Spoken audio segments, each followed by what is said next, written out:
Assalamualaikum warahmatullahi wabarakatuh. Sahabat-sahabat semuanya, alhamdulillah dalam kali ini kita akan berdialog interaktif dengan dokter yang cerdas. Beliau juga dokter yang memang dianggap masuk akal dalam penjelasan-penjelasan mengenai hal penyakit diabetes ya.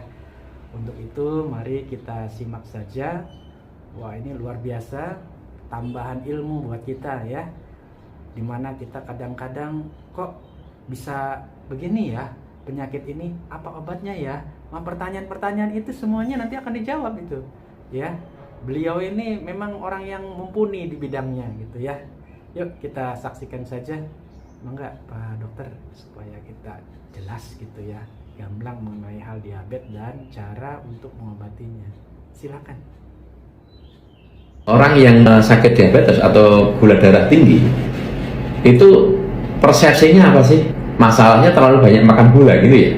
Akhirnya saya sakit diabetes. Itu salah. Salah.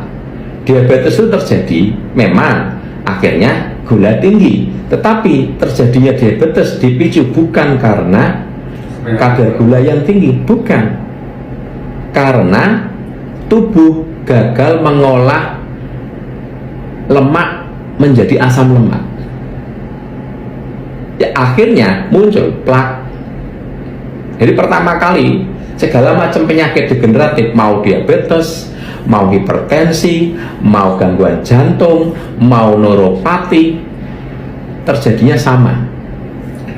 Terjadinya metabolisme, tubuh gagal mengolah minyak atau trigliserid untuk menjadi nutrisi asam lemak.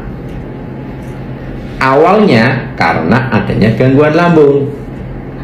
Karena ada gangguan lambung, itu pasti karena gangguan lambung. Nah, gangguan lambung kan seperti saya sering bilang, bergejala, terasa nyeri, terasa sakit, ya, itu cuma 15-20%. Yang tanpa gejala, gangguan lambung tanpa sakit, itu lebih tinggi Pak, 80%.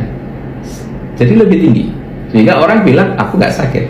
Nah, masalahnya gangguan lambung itu, definisi gangguan lambung bukan nyeri atau tidak nyeri.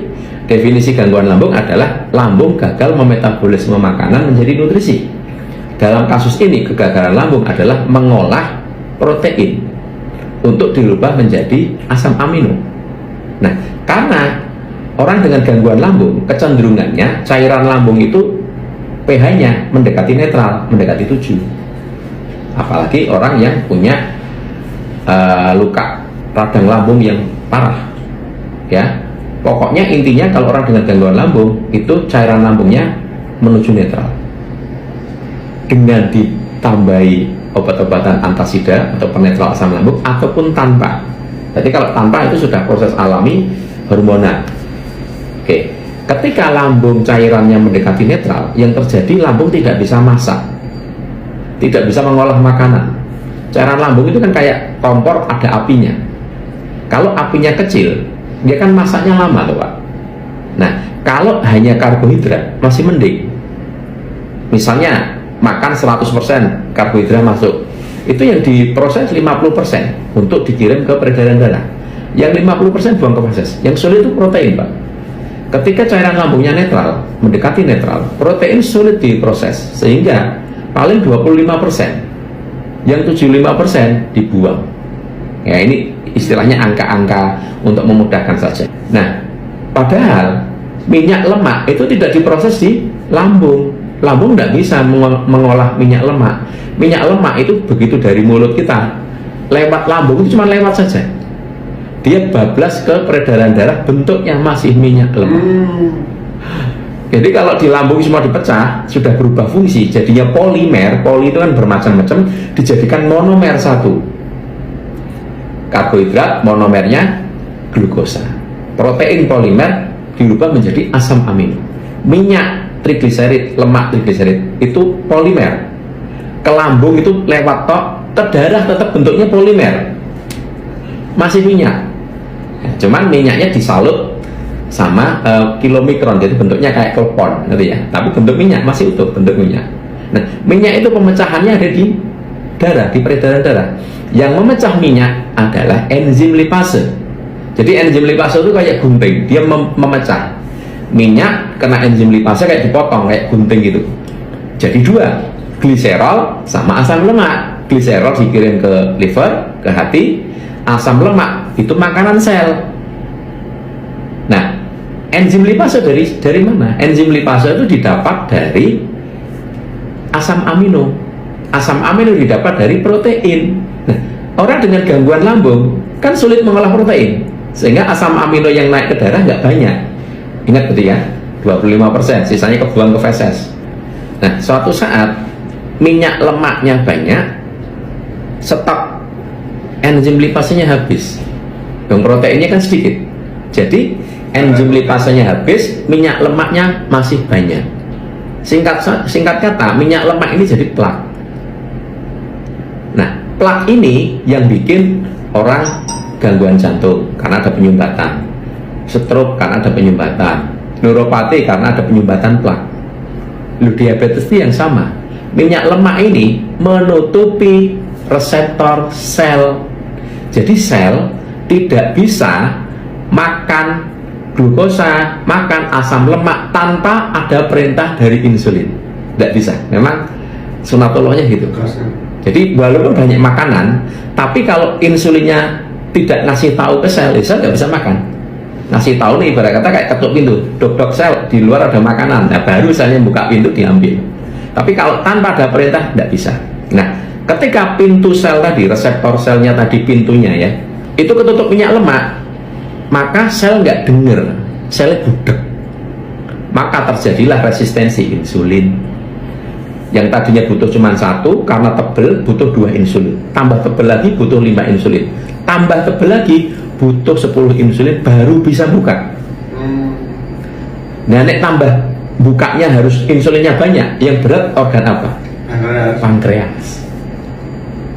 Akhirnya ketika dibutuhkan 20 insulin, pankreasnya cuma mampu bikin 18, karena kan tebel minyaknya, tambah tebel. Orang kan makan terus, akhirnya apa yang terjadi? Gula naik. Oh, kamu gula darah nih, kadar gulamu naik. Jadi sebenarnya orang diabetes itu kadar gula naik karena apa? Pertanyaannya, karena nggak bisa dimakan sama sel. Kenapa nggak bisa dimakan sel? Karena ada minyak plak menyumbat pintu reseptor. Pertanyaannya, diabetes terjadi karena apa sekarang? Karena ada minyak plak yang menyumbat reseptor, sehingga gula tidak bisa dimakan sel. Lah kok nyalahin gula? Pertanyaan saya. Akhirnya pemahaman yang keliru, pengobatannya ya keliru. Pengobatan selama ini fokusnya kemana? Pertanyaan saya. Pankreas, insulin, pankreas, insulin, bener nggak? Pankreasnya nggak bisa menghasilkan insulin, pankreas dikasih pemacu, dipicu, dipaksa, akhirnya menghasilkan insulin lagi, betul kan? Ya, tetapi kan hanya berapa tahun saja, masing-masing orang memang beda, bisa lama juga, tapi endingnya pankreas yang dipaksa, ada titik bahwa pankreas itu sudah tidak mampu lagi nanti. Akhirnya ketika minum obat, pankreas sudah nggak ngefek. Titik itu akan datang. Kapan? Ya tidak tahu. Kenapa? Plaknya tambah tebel, minyak lemaknya nggak dibenerin, lambungnya nggak dibenerin. Akhirnya insulin walaupun sudah dikasih obat-obatan, akhirnya pankreasnya juga off lagi. Akhirnya dibilang, oh pankreasmu mati. Nek pankreas mati, akhirnya apa? Masuk cairan dari luar. Bisa buka lagi. Tapi dosisnya tambah naik, tambah naik, tambah naik. Sekarang pertanyaan saya kembali, orang diabetes karena glukosa atau karena minyak lemak masalahnya, dasarnya? Ayo, pahami itu. Ngertinya kan karena glukosa. Salah, glukosa itu korban. Apakah karena pankreas? Salah, pankreas juga korban.